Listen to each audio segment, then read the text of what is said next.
Why isn't my daughter human enough for people to care? Why isn't my daughter woman enough for her to have a body and for her to have a choice? This is a sad story indeed. You're going to listen to the heart of a father speaking about the crime of removing the body parts of the child in the womb of the mother.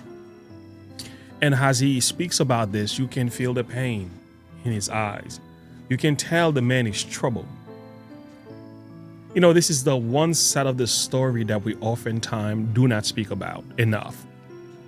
The people who are, after they've done the act, not just the mother, but the fathers, and the level of regrets. It's not addressed. The level of trauma, depression that follows, and the anxiety is oftentimes overlooked. Well, here is a story of a man speaking out, and oftentimes we don't hear much from the man. But there are some men with hearts, with feelings, with pains, with regrets and remorse, who do speak out every now and then, and they need to be acknowledged as well. So in this video, we're gonna take a listen. I'm gonna stay quiet. This is gut-wrenching kind of stuff right here. So before we get into this video, like and subscribe to the page, click the bell icon for more. If you enjoy this content, share your thought and perspective with me in the comment description below. Without further ado, let's get to it.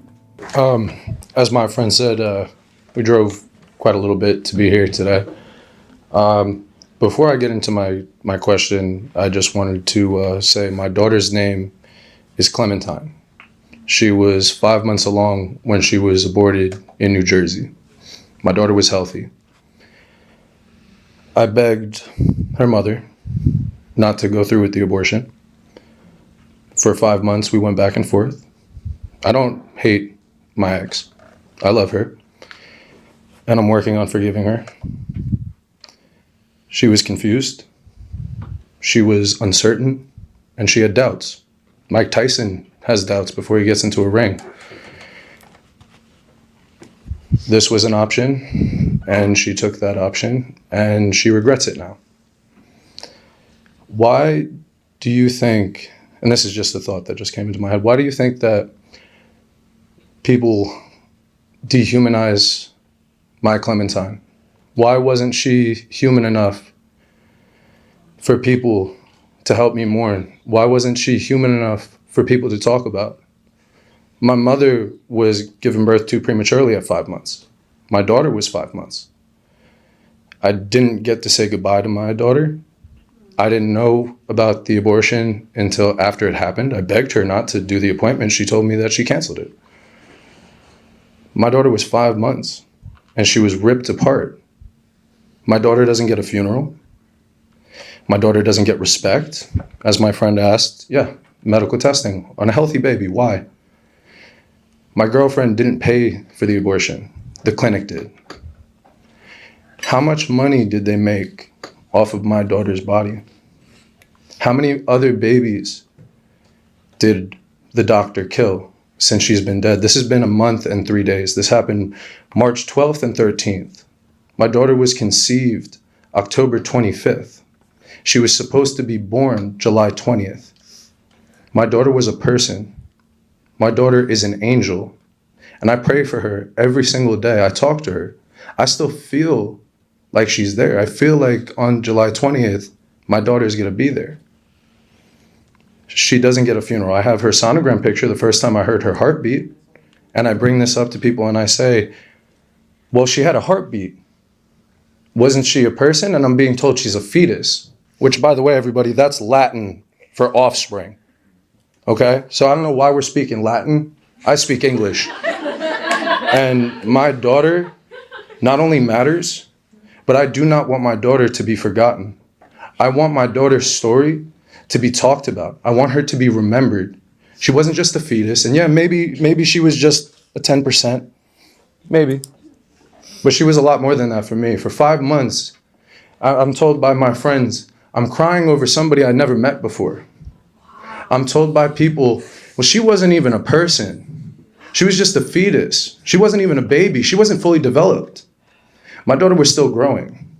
And my relationship with my daughter was going to grow for the rest of our lives. Why isn't my daughter human enough for people to care? Why isn't my daughter woman enough for her to have a body and for her to have a choice? My original question when I was coming up here was, can I see the clamps? I don't want to see the clamps no more.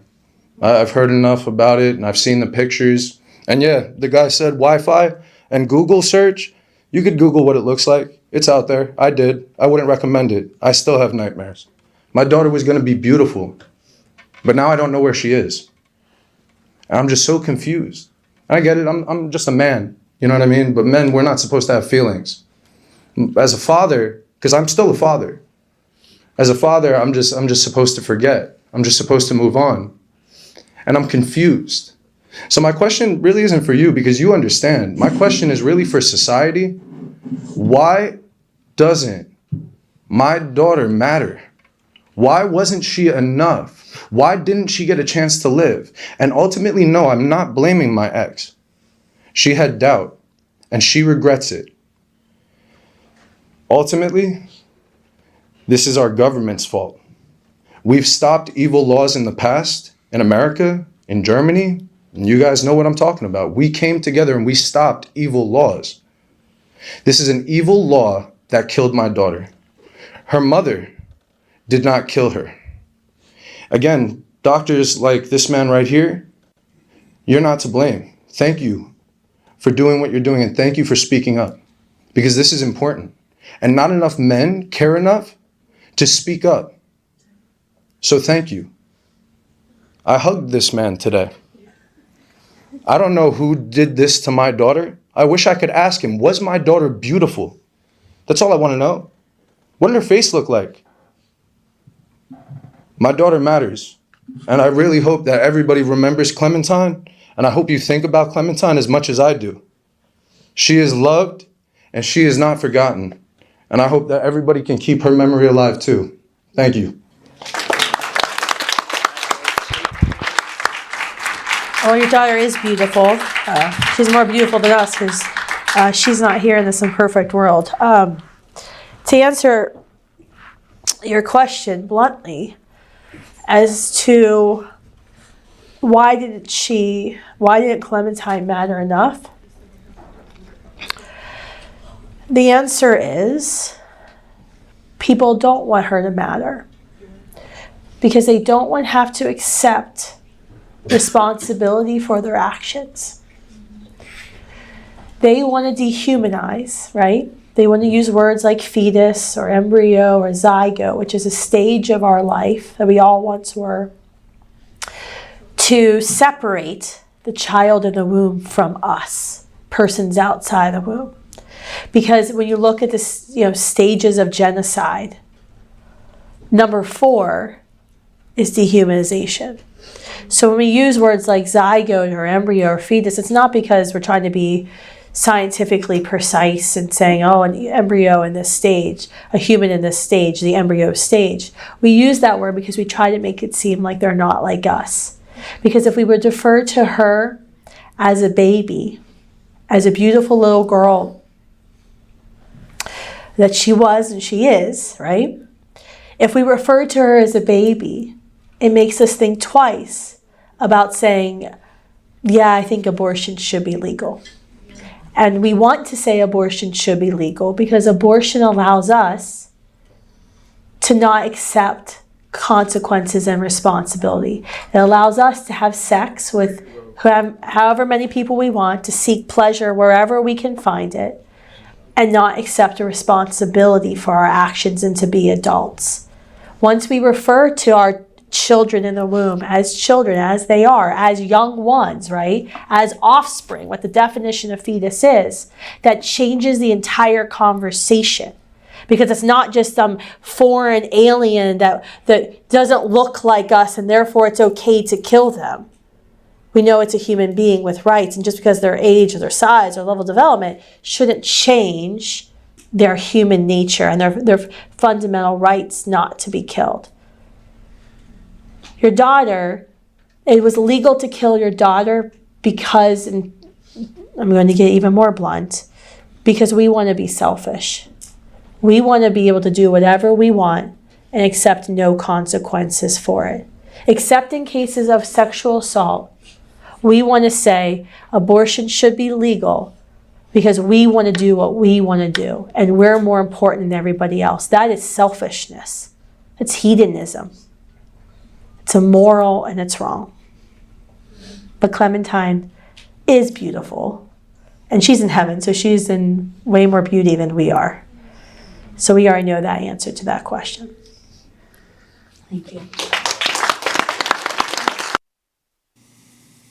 Yeah. This is gut-wrenching reality right here.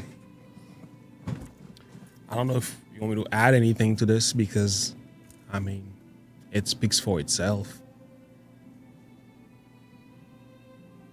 What do you want me to say? It's just people that are still fighting and kicking against the reality of life. I'm wondering, like, would you have accepted the Holocaust? Would you have accepted the genocide of the Hutus? Would you have accepted? When lawmaker, politician in Alabama said this and the media went crazy, even the ADL got upset. But I want to read what the person said. The individual compared abortion to the Holocaust in a proposed legislation. And yeah, Senator Ben Albritton and Representative Tory Collins, both Republicans.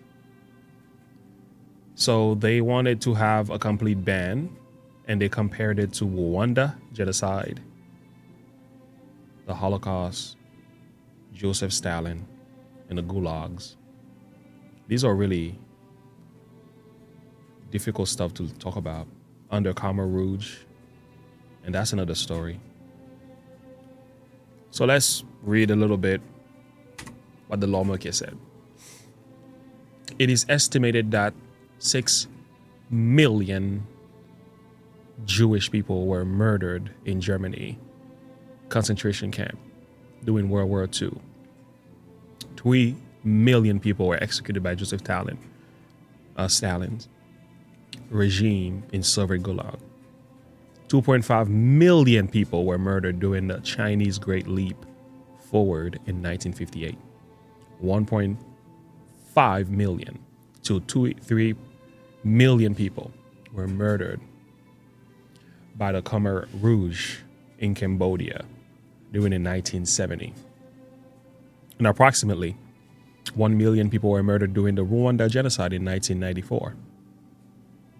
All these are widely acknowledged to have been crime against humanity.